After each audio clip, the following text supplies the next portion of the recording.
Hello everyone, this is class 10th maths chapter 2 polynomials. Our first topic of this chapter is geometrical meaning of the zeros of a polynomial. अपने previous session में हमने polynomial के बारे में सब कुछ revise किया and zeros of polynomial भी सीखा. बट एक क्वेश्चन अराइज होता है कि why are the zeros of a polynomial so important. ये जो ज़ीरोज़ हैं जो हम फाइंड कर रहे हैं ये क्यों इम्पॉर्टेंट है. तो आंसर ऑफ दिस, पहले हमें लीनियर एंड क्वाड्रेटिक पॉलिनोमियल का ज्योमेट्रिकल रिप्रेजेंटेशन देखना होगा. अब ये ज्योमेट्रिकल रिप्रेजेंटेशन क्या है? जो भी हमारे ये पॉलिनोमियल की इक्वेशंस हैं इन्हें हम ग्राफ के ऊपर रिप्रेजेंट करेंगे और फिर चेक करेंगे कि एक्चुअली में इनका क्या मीनिंग है. यहाँ पे लीनियर पॉलिनोमियल जो हमने अपने प्रीवियस क्लास में देखी थी, तो एक हमने इक्वेशन ले ली है y equals to 2x plus 3 और प्रीवियस क्लास में हमने इसकी टेबल बना के ग्राफ पे रिप्रेजेंटेशन भी देखा था. एक कॉलम में हम x ले लेते हैं, अनदर कॉलम में y, और फिर वैल्यूज़ प्लेस करते जाते हैं x की, तो हमारे पास में y की वैल्यूज़ आती जाती हैं. हमें मिनिमम 2 वैल्यूज़ या 3 वैल्यूज़ चाहिए होती हैं और फिर इन x और y की वैल्यूज़ को हम अपने ग्राफ पर रिप्रेजेंट करते हैं एक्स वाई एक्सिस पे. और कोऑर्डिनेट्स को जब हम लोकेट करके उनको आपस में ज्वाइन करते हैं तो जो हमारा लीनियर पॉलिनोमियल है वो उसका जो ग्राफ है एक स्ट्रेट लाइन आता है, जैसा हमें यहाँ पे इस ग्राफ में दिख रहा है.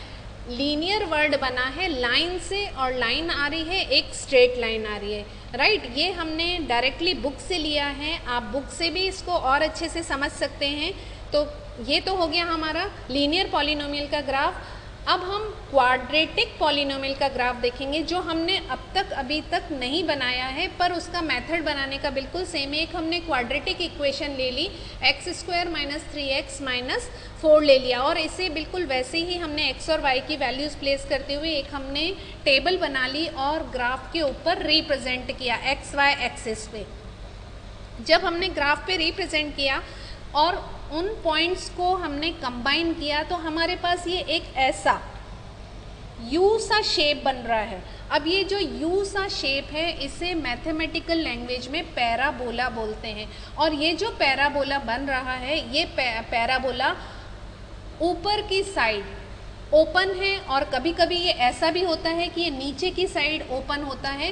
तो जब ऊपर ओपन होता है तो हम इसे ओपन अपवर्ड बोलते हैं पैराबोला, और जब नीचे की तरफ ओपन होता है तो हम इसे डाउनवर्ड ओपन कहते हैं इस पैराबोला को.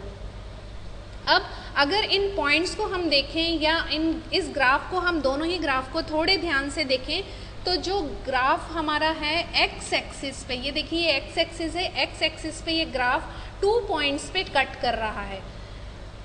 और हमने अपना पॉलिनोमियल कौन सा लिया है? क्वाड्रेटिक. और हमें पता है कि क्वाड्रेटिक पॉलिनोमियल जो होते हैं उसके ज़ीरोज़ कितने होते हैं? 2 होते हैं. और यहाँ पे भी ये एक्स एक्सिस को 2 पॉइंट्स पे कट कर रहा है.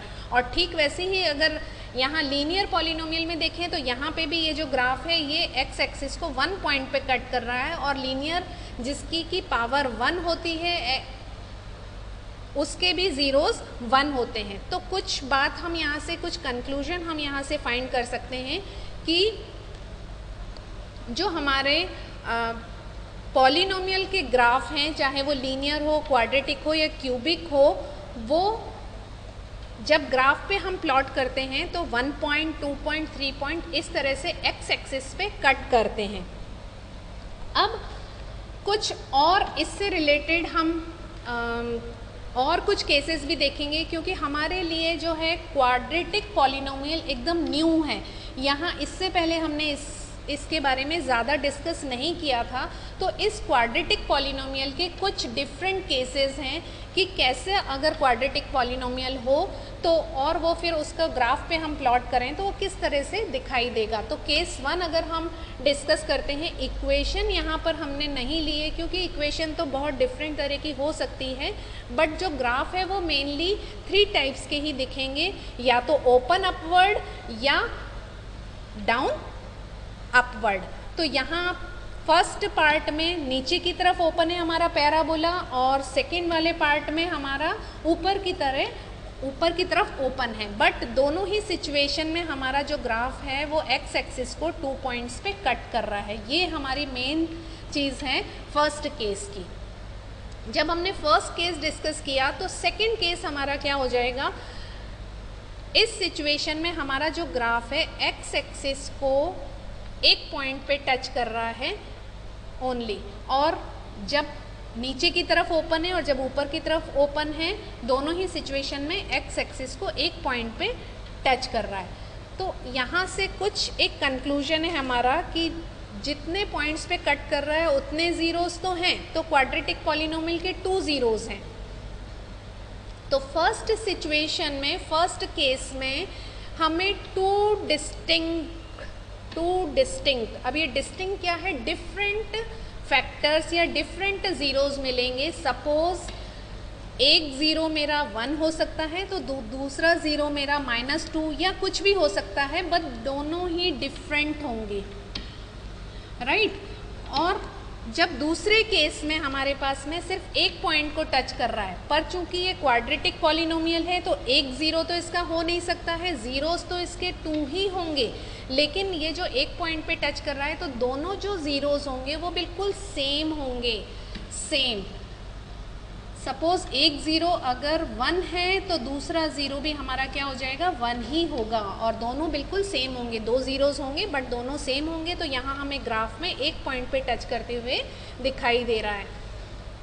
अब हम कुछ नेक्स्ट एक और केस को भी डिस्कस कर लेते हैं। इस सिचुएशन में आप देख रहे हैं ग्राफ पे ओपन अपवर्ड है एंड ओपन डाउनवर्ड है, लेकिन बिल्कुल भी एक्स एक्सिस को वो टच नहीं कर रहा है। ये हमारा एक्स एक्सिस है, इसको टच नहीं कर रहा है, दोनों ही सिचुएशन में एक्स एक्सिस से काफ़ी दूर है।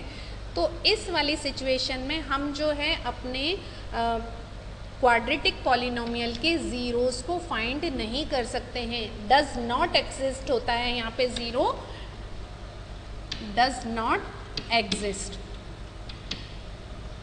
Right.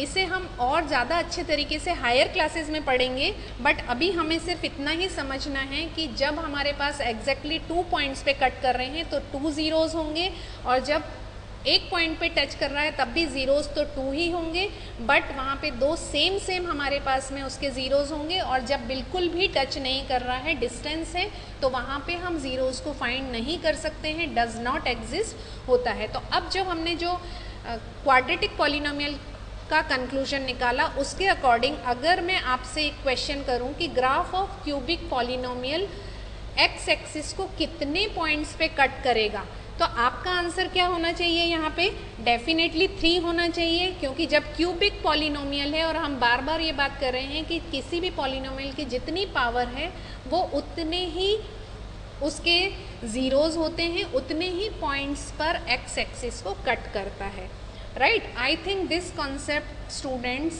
absolutely crystal clear to all of you. After this, one question, one example I have taken directly from the book for you people, that look at the graphs in figure 2.9. each of the graph y is equal to px, and where px is a polynomial, for each of the graphs find the number of zeros of px.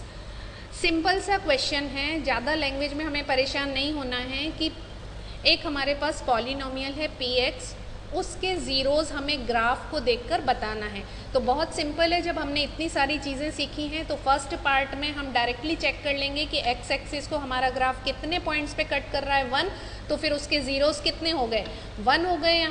यहाँ पे 2 points पे cut कर रहा है तो इसके zeros कितने हो गए, 2 हो गए। यहाँ पे थर्ड सिचुएशन में 1, 2, 3 पॉइंट्स पे कट कर रहा है एक्स एक्सिस को, तो इसके ज़ीरोज़ हो गए 3।